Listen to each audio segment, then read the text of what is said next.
السلام علیکم ګران شاګردان ولاد ویک چې روغ جوړ بیاست. راځو د نن سبق ته. د نن سبق بیا هم ټینس دی. په ټینسو کې پنځم ټینس دی پاست انډیفینټ ټینس. فعل ماضي مطلق څه معنا تیر سوی وخت. په دې کې دا ټینس موږ په درې برخو دی. درې برخې باندې موږ وایو چې یوه برخه چې د دې تعریف دی، دویمه برخه کې د دې چې کوم آیډنټي پیژندنه بیا اصول چې دي کوم رولز هیلپینګ ورب و فارم و دا شیان. درېیمه برخه کې جملې دي، مثالونه دي. پر دې موږ ته جملې جوړو. نو راځئ اول د دې د پاست انډیفینټ ټینس تعریف وکړو، بیا د دې انډیفینټ ټینس د پاست انډیفینټ ټینس د پریزنټ پرفیکټ ټینس څه فرق کولی شو. دا مسله به مال کو. ډېر خلک، ډېر سټوډنټ، ډېر زده کوونکي په دې خبره کې پریشانه وي چې د پاست انډیفینټ ټینس او د پریزنټ پرفیکټ ټینس څه فرق دی. دا مسله به زه ته در واضح کړم، خبر به سر در خلاص کړم. راځو اول د دې تعریف ته. To express an action that took place in the past. د past indefinite tense تعریف دا دی، استعمال دا دی یوزیج چې دا چې یو ښکاره کړي یو کار that took place چې واقع سو، پیښ سو in the past په تیر وخت کې. معنا د هغه وخت موږ استعمالوو چې په تیر وخت کې یو کار واقع سو، وسولو. اوس نو د past indefinite tense او د present perfect tense فرق څنګه کولی شو، توپیر څنګه کولی شو. د past indefinite tense هغه وخت موږ استعمالوو چې کله یو کار وسي د هغه څه وروسته وخت تیر سوی وي. چې کار وسي څه وخت نور تیر سوی وي په دا مابینځ کې. مثلا څوک تاته ووایي تا ډوډۍ وخوړل، څوک تاته ووایي چې راسه ډوډۍ وخوره، ته ما وخوړل، هغه به ته دا چې څه وخت تیر سوی وي. ښه په دا تا چې ډوډۍ وخوړله دلته څه وخت تیر سوی، ته به ورته وایې چې ما دا ټینس په استعمالوې پاست انډیفینټ ټینس. چې تا کار کړی د هغه وروسته چې څه وخت لا تیر سوی ته به پاست انډیفینټ ټینس استعمالوې.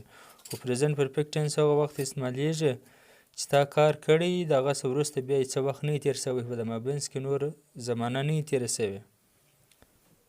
مثلا تا ډوډۍ خوړلې ده، همدا اوس را ولاړ شوې له ډوډۍ سره، ډوډۍ دې وخوړله، دغه دسترخوان سره ولاړ شوې، اوس تاته بل څوک ووایي چې راسه ډوډۍ وخوره، ته ورته ما خوړلې ده. په دا وخت کې د ډوډۍ چې تا وخوړله دلته نور وخت نه دی تیر سوی، په دا وخت کې ته دا ټینس استعمالولی شې، د پریزنټ پرفیکټ ټینس. نو دا د دې دوه فرق دی. پاست انډیفینټ ټینس چې وخت تیر سوی د کار کولو څه وروسته څه وخت تیر سوی، او پریزنټ پرفیکټ چې کار نه تیر سوی، وخت نه تیر سوی د کار کولو وروسته. ویډیو لایک کړئ. اوس به موږ تاته د دې آیډنټیټي هیلپینګ ورب دا شیان درته ووایو، بیا به د هغه وروسته جملې جوړې کړو. نو اوس به راسو د دې آیډنټیټي پیژندنې ته. دا ټینس خپل اصول دي، خپل هیلپینګ ورب، خپل فرمان دا لري. نو د دې ټینس دا ټینس هم دغو ټینسو په کتار کې راځي چې د لږ مشکل دی، د عامو ټینسو لږ مشکل دی. په ټینسو کې هم بعضې اسان وي، بعضې ګران ټینسونه د زمانې راځي.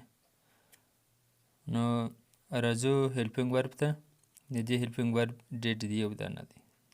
د اکثرو دا دوه درې دي، چا د دوه دي، چا د درې، د دې دا یو دانه دی. نو چې یو دی نو موږ مجبور یو چې د ګلو سره جمع واحد د ټولو سره استعمال کړو. په دې کې یوه خبره دا ده، دوې خبرې.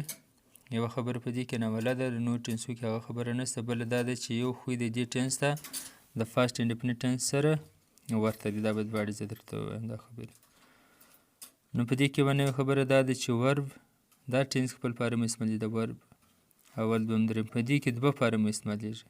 ورب برابر سیکنډ فارم ان پازیټیو and first in negative and interrogative sentences.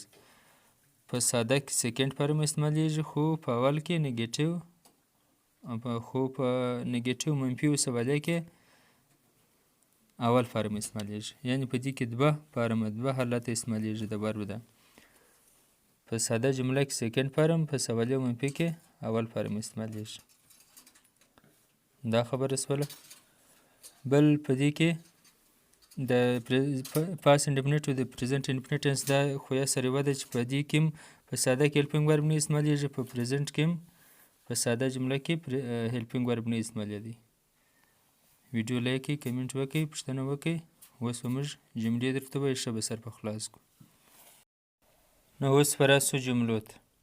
په جملو باندې ښه سر خلاص کړئ. بیا چې پر جملو مو سره خلاص شي بیا تاسو مو یوه یا دوې جملې ولیکئ که مو سر نه په خلاص پوښتنه راڅه وکړئ. جمله دا یې worked ما کار وکړي.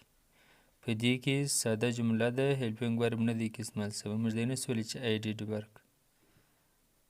په دې کې هیلپینګ ورب نه استعمالیږي. ما درته ویلو په ساده جمله کې په past indefinite tense کې هیلپینګ ورب نه استعمالیږي. بل مې دا خبره ته کړې وه چې په دې کې په ساده جمله کې سیکنډ فارم استعمالیږي. یو ورک دی یو ورکډ دی.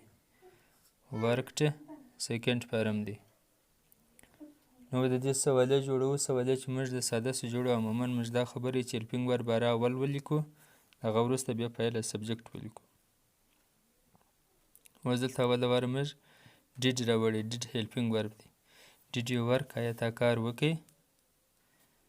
ډیډ موږ اول لپاره دلته لیکلی دی دا هیلپینګ ورب دی. په ساده کې خو نو اول فاعل لیکل کیږي. په سوالیه کې اول لپاره بیا هیلپینګ ورب لیکل کیږي.